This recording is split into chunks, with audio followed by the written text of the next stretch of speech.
അടുത്ത മറ്റേ കല്ല് കോരുന്ന പയ്യനാണ്. ഇപ്പൊ ഇവന് 15 ലക്ഷമാണ് ശമ്പളം. എന്തെങ്കിലും ഒന്ന് കൂട്ടി കൊടുക്കാൻ. ഇപ്പൊ ഇവന്റെ അച്ഛൻ കിടപ്പിലാണ് സാർ, കിടപ്പിലാണ് അവന്റെ അച്ഛൻ. അപ്പൊ പുള്ളിക്ക് ഒരു ജോലിക്കും പോകാൻ പറ്റുന്നില്ല. പണ്ട് പുള്ളി ഒരു ജോലി ചെയ്തതോടുകൂടി കിടന്നു പോയതാണ് സാർ. അപ്പൊ എങ്ങനെയെങ്കിലും അവന് വേണ്ടിട്ട് ഈ ദാരിദ്ര്യം പറയുന്നവർക്കൊക്കെ പൈസ വരി കൊടുക്കാൻ പറ്റത്തില്ല. നമുക്ക് നമ്മുടെ കമ്പനിയുടെ ഗ്രോത്ത് ആണ് വലുത്.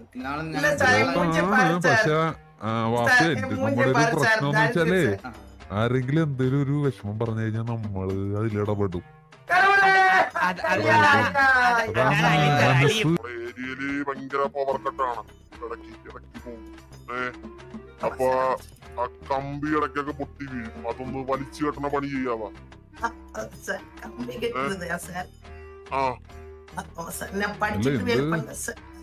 ജോലിയും പെണ്ണോന്നല്ല പറഞ്ഞേ. എന്നാ പോയി പെണ്ണ്. നമുക്ക് വന്ന് അത് ചെയ്യാം. അപ്പൊ വാസു വണ്ടി